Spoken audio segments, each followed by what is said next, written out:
My name is Brittany Parker. I am the founder of A Green Legacy.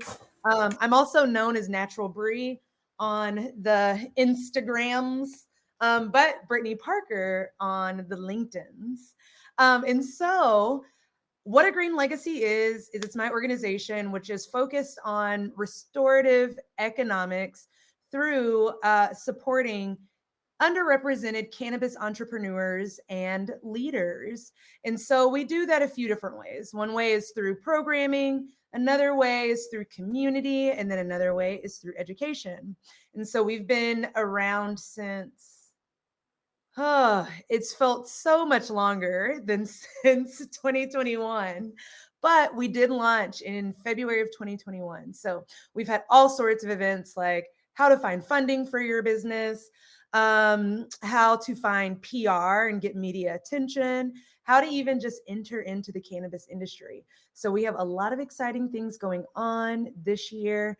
And I'm excited to share that with all of you all. So if you don't already follow me over on the Instagrams, I am at Natural Bree, Brii. And then I'm also at A Green Legacy, exactly how it's spelled. And so I'm excited to hear a ton about you all's businesses. And I would love for you to come up, tell us about your business, tell us what you do, how long it's been around, who you're focused on, and don't be afraid to come up. Yeah, we're just here to support each other, hear about the businesses. I feel like oftentimes someone comes up and they're like, this is what I do. And I'm like, I need you in my life. So please do come up, tell us about yourself. Anyone can come up to the front. And is it Sin Marts or am I saying it wrong? I'm seeing CYN. Did you ask me that just so I turned my camera back on? That's exactly why. I was like, I'm gonna start calling people out now. Sin, my name is Cynthia. Okay. Nice to meet you, Sin. Nice to meet you too, Brittany. Tell us about your business. So I don't have a business yet. I work currently as a marketing specialist for a seed-to-sale software company called Cultivera. I really like working for them, and it's sort of writing a lot and creating a lot of content. And so it's been pushing me closer and closer towards starting my own website and consulting media company, because that's what I really want to do. I started off, let's say in 2017-ish. That's when I came out of the green closet and like started posting regularly and publicly that I was a cannabis consumer, and I shared it with my family. I wrote a zine about it called, what's that zine? It's still in print. Anyway, awesome. It's a Ganja Bruja. That's right. Okay. I was just like, I was writing about it as much as I could. I was in Portland, and I started volunteering with the Tokeativity group around, I want to say 6 or 7 months into their first year. Nice. And honestly, I freaking dived into it. Ended up volunteering almost every single month for like 2 years. They were fantastic. It was so much fun, and I met so many amazing people. Yeah. It honestly, I want to say the last event I did was one of the last ones right before lockdown. Wow. Since then, I've relocated to the East Coast to go live closer to family. And oh my God, states are a different world. I forgot how different. Yeah. Where are you at on the East Coast? So now I'm back in North Carolina. Okay. Are you born and raised in North Carolina? Not born, but I grew up here. I was born in Miami, and I was brought here when I was a kid and met my current partner here. And after college, we got married and moved to Oregon. And yeah, and it brought you right back. That reverse freaking boomerang, man. What part of North Carolina are you in? Okay, it's Durham. Okay. Okay, so my nephew went to Duke, and I'm from Tennessee. So I'm from Knoxville, Tennessee, and I used to spend a lot of time in Nice. Asheville. So, Asheville's so really pretty. well, and it's like the trees are just amazing. Um, I don't miss it. But there are some things that I miss about being back south. Like I miss country pork. I really miss that. I miss really good biscuits and gravy and those sorts of things that you can't get out here. I'm located in Seattle, and so Yep. it's a I change. I eat so many more things that I didn't eat before I left Yeah, because I was gone, and now I'm like, oh, what, you want to go to Bojangles? Yes, let's do that. Cookout, let's go to Cookout. It's like I hated these things before. Bojangles is Sweet so tea, yes, good. please. Oh my gosh. It The is so church's good. chicken is here, and I hadn't had one. Oh my god, since I left, and those stupid good biscuits. Oh. They're so good. We actually have a Church's chicken by us. Like it's not too far What? away, but it's the only one that I know in Washington. Yeah, That's there was it. no one in Portland. That's There's a Cracker Barrel in Port or like close to Portland, I heard. So I was like, okay, I might need to go out there just to like see what their chicken and dumplings are about. But that's so exciting that you're doing a lot of writing, that you love working for Cultivera. Okay, good. So I'm actually a freelance and consultant, and I focus on marketing and communications. And Nice. the way that I ended up getting into it was I got laid off from Leafly. I was working in sales at the time, and I got laid off from Leafly. And one of my clients was like, hey, a lot of the things that you were saying was helping us with our marketing. So would you ever consider consulting? And it was just such an easy way to transition into entrepreneurship in a way that felt like very organic. So I'm curious if you've thought about like maybe going to Fiverr or to like Upwork or just starting to pitch like your ghostwriting even, which is something that so many people need. My is to create a website and Mhm. eventually start putting my services out there, Nice. specifically like because there's nothing here for that yet, despite the fact Yeah. that legalization's coming eventually, whether that's in the next year or the next 5. And Mhm. CBD is everywhere here. There are so much need for information. And so I've with the move back and forth across the country, I have not had time to create sort of the what's CV that I want to like Yeah. get. But that's definitely on my agenda this year. My goal is to get a website started and stuff like that. Okay. Okay. But yeah, that's so That's cool. in the it's in the works. I read this book called We Should All Be Millionaires, which is like very much so a book that I would not typically read. And what made me read it is that it was written by a Black woman who she used to be a lawyer, but she started creating these courses that was supporting like people out in the like who needed legal services, but she couldn't serve them all. And so this book, I have read it, y'all. I have read this book like now about 5 times, and so much so that I got it on Audible first, and I was like, I don't think that I'm gonna like this. Like the first chapter, I was like, but then I started reading and I was like, oh my God, that's me. Like I do those things. And so then I bought the book like a week later. And so I think I've read it 5 times since the beginning of November. And she also has a podcast. And one of the episodes that I was listening to recently went into like when it comes to having a new business, like you don't need a lot of fancy things. Like there was an episode that I just listened to that was about not really needing to even have a website. Like if you have an email list of people, if you have people that you can connect to, Like, that is enough to get started.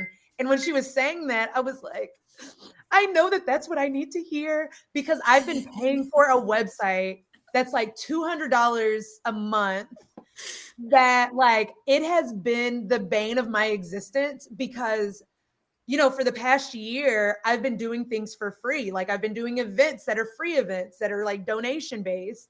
And part of the reason is because I feel so like intensely that I need this website. But then I listened to this episode and I was like, you know what? You didn't have to put my business out there on your podcast about how you don't need a website. Like, I know I need this.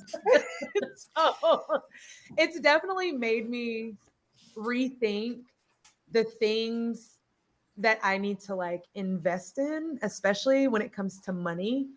And I've been really thankful for it. So if you ever want to read it, I can like put the tell me the name again.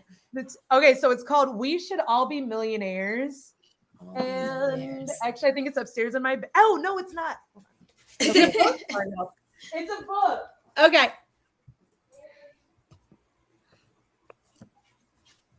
It is by Rachel Rogers.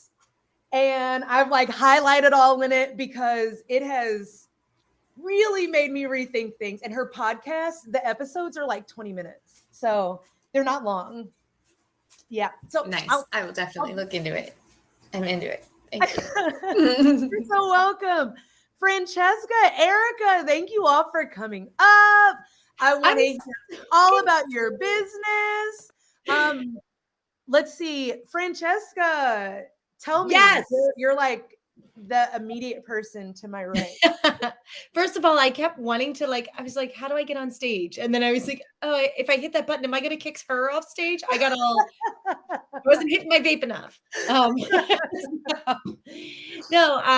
I have the Sales Joint, and the Sales Joint is a company my partner and I started. This is our 5th or 6th year in cannabis. But basically, we started out, he owns a company. Mm-hmm. Here's part of my long story that you and I talked about in our networking. He owned a company that, or he still does, that is the sole seller and distributor of Teflon, like Teflon, the coating. Wow.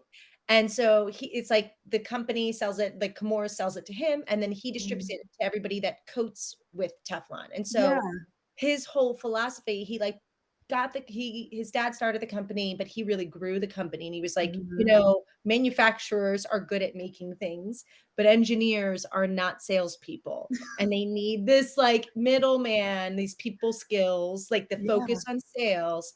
So he built his company from just selling Teflon to selling other products for people that needed sales help. And it was great. And so when the cannabis industry started coming up, I mean, this is like 2000 and it was probably like 2015, maybe 2014, maybe 2014, 2013, when MJ Biz was in Washington, DC. That's how long ago.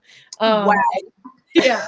He was like, he was like, I think cannabis could use some professional sales help. I bet farmers are good at growing, but aren't good at selling, just like this manufacturing model. Yeah. And so he looked at it and he was like, it's got promise. And he came to me and he said, I want to, for him, up until then, I was just a marketing director for him. And I started as a part-time content writer. And so he came to me and he said, I'm interested in getting in the cannabis business and I want to see what your take is. And so we walked shows, we talked to people. And when we were done, I was like, I think it's really good. And I was like, but you've got to go in it the right way. Yeah. And he was like, what does that mean? And I said, you can't go in here looking for a money grab. And I was like, and you can't go in here and hide the fact that you're in cannabis. I was like, so you have to fix that with Chemours or whatever. Yeah. And I was like, and you can't go in here without, I was like, let me put it this way. The plant existed before the industry. And so there's the plant and the people that really built this plant up that were here before the capitalism part, really. Yeah. Yeah. And so I was like, so you have to go in knowing that, respecting that. And he was like, all right, let's do it. And I was like, if you do that, I'm in. But if you're in here to be like, the typical what Yeah, like I just want to see the dollars, not yeah. And I'm like, I get it. We're in business. We're all in business. But there's a way to do this. And so when we started the company, it was really about like, how can we help? First, we were like, hey, we'll sell anything for you, and yeah. grow lights and modular grow units and hemp and whatever. Like we were trying to sell everything. And Yeah. so we learned and we were like, oh, here's where we really fit. We fit really with farms when the farmers Mhm. grow these and it was always craft growers. And so we Right. were like, interesting. So it all started aligning and we actually got a private sales client in Washington State. He was a Uh-huh. tier one grower. And so he had like one sales guy and him, and he Mhm. was not good at it.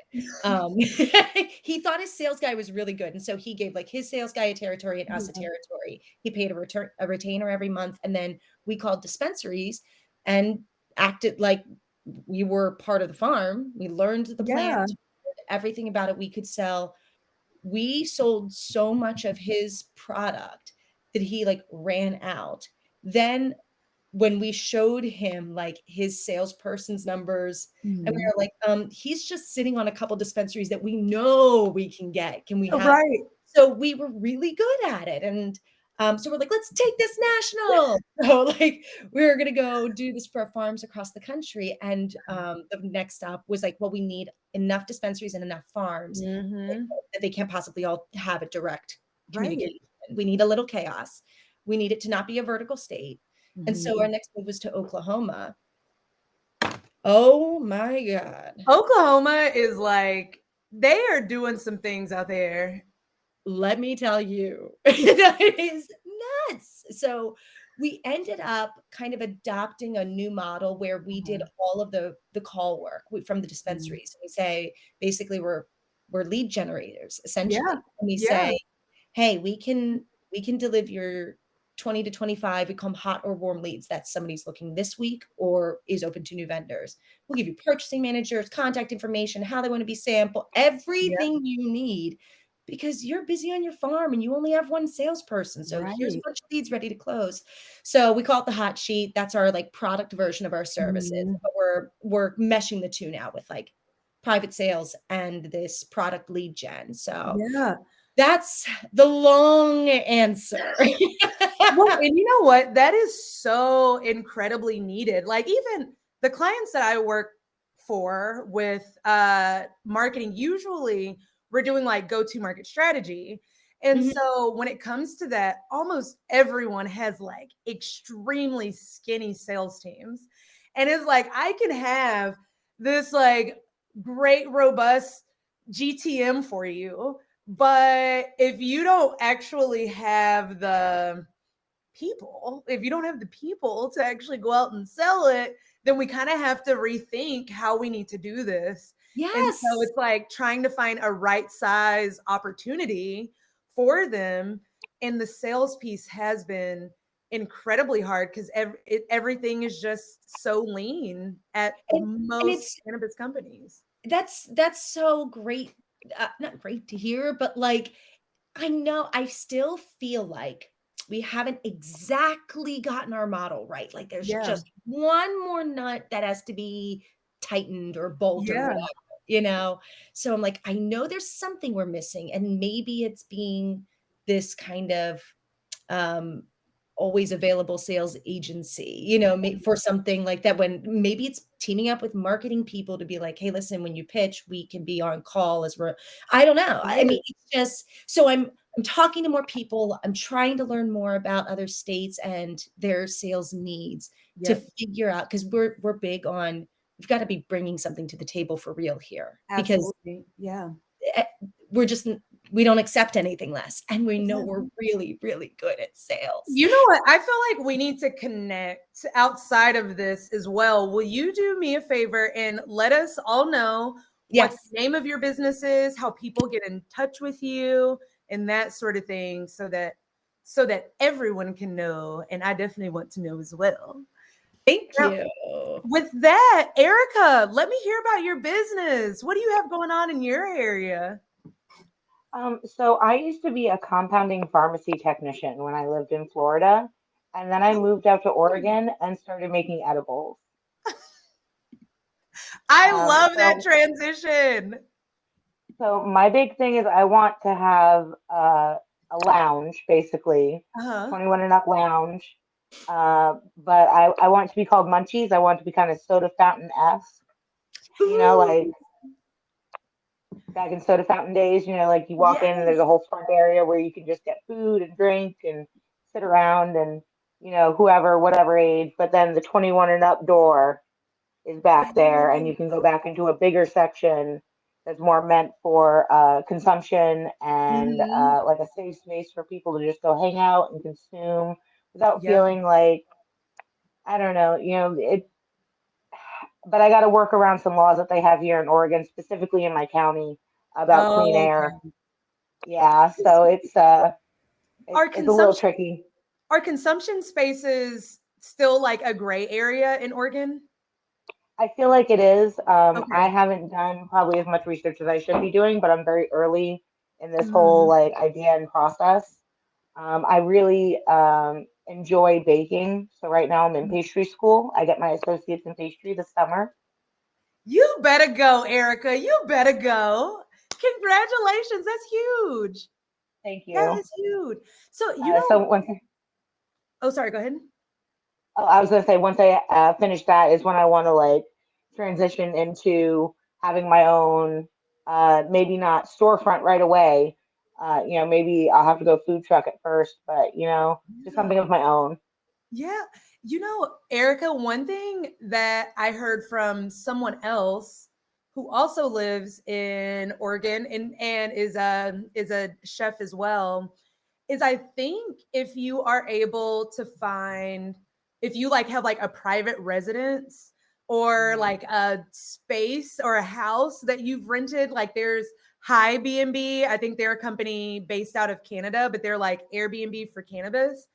And I think you can do consumption events and consumption like type things if it's a private residence and if it's like a private space. So look into that because that might be the way in. It might not be like, okay, I have a licensed consumption space and it's always here, but that might be one way around it.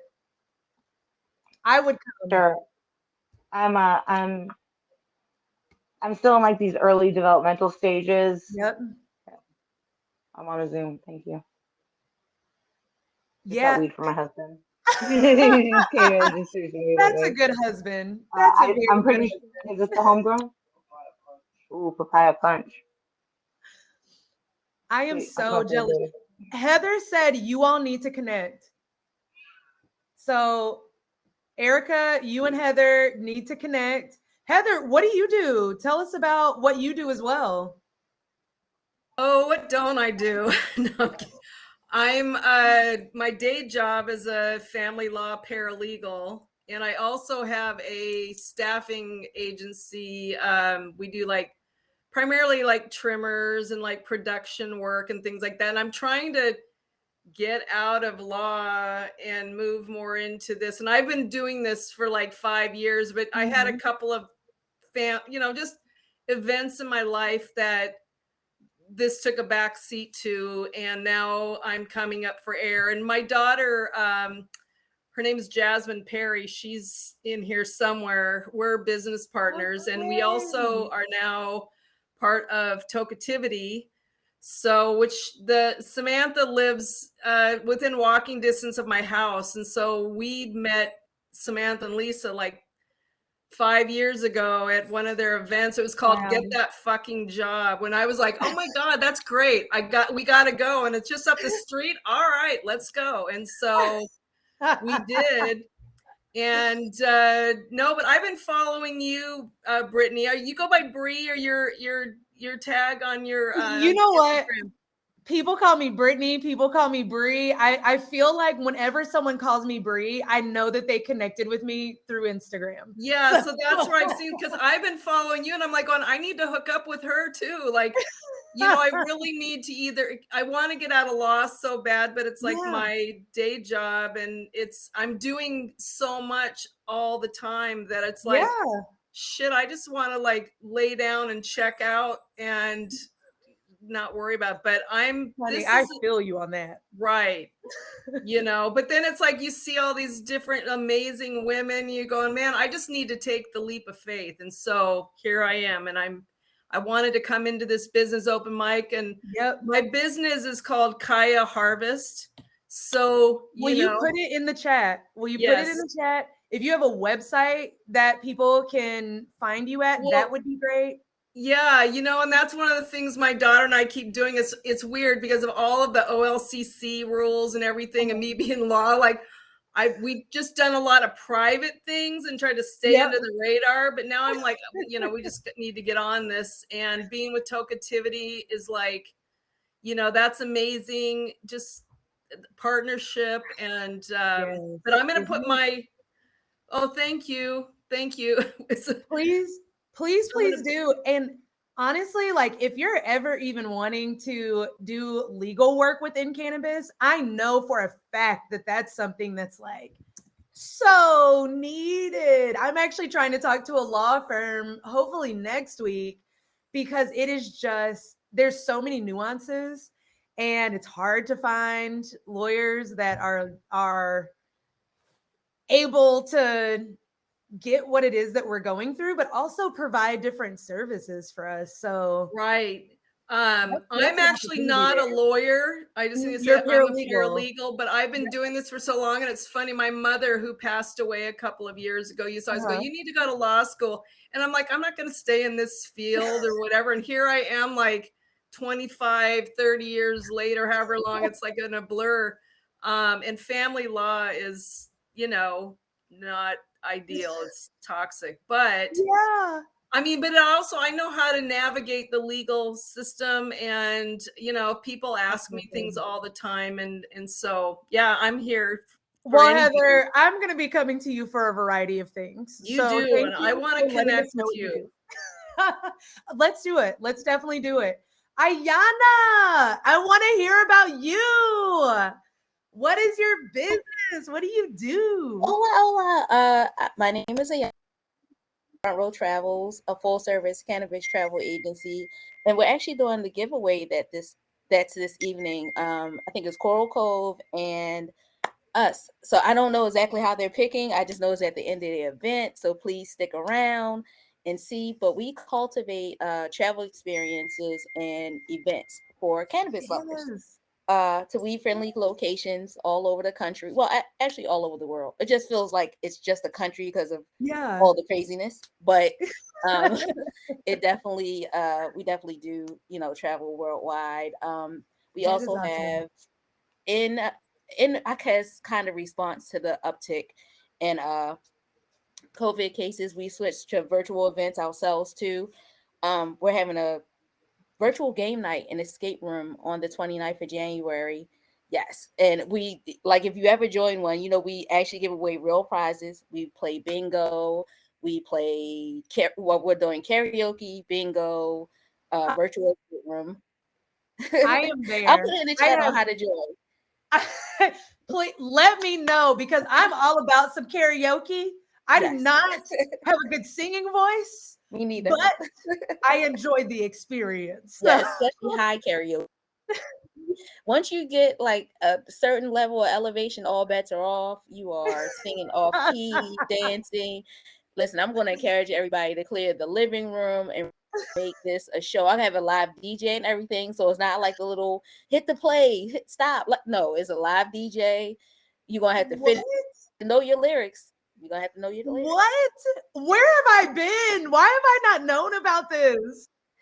No problem. This is why we do events like this, like dope events like this, where you can connect with other women, get inspired, see that there's other things to kind of like do out there, and from the, you know, safety of your home, of course.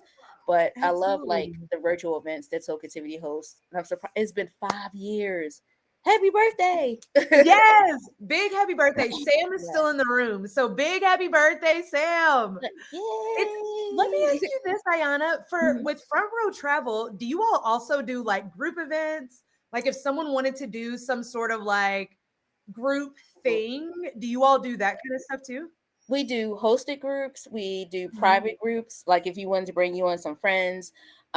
We also do couples. There's no, we do single people. We kind of, stay in tune to that. It's still a stigma around it. So some people are still leery about photographs.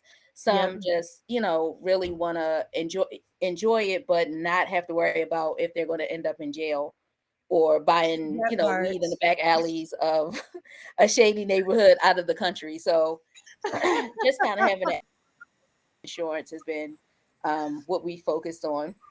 That is awesome. That is so awesome. Thank you. Francesca, I know that you said that you plan on winning the prize, but I don't know, because I've been wanting to go to that place in Jamaica for a while now. So I don't know. I don't know. If you do win, can I come? Like, can I be your tickets, because we can just both win. And then we'll build an empire of cannabis women while we're better together. Yeah. Yeah. Well, ladies, unfortunately, I'm so sorry, Rachel. Our room is actually running over by 2 minutes. So I do have to close out the business session, but it was so nice to meet all of you. Go into the comments and please do, folks have their websites, their handles, all of that in the chat. So check that out. I'll leave it open for a few minutes so that, you all can get any information that you want to get. But it was so nice talking to all of you. Again, my name is Brittany Parker. Come and join. I'm here just about every month. So come on in. The water's fine. It was so good talking to you all.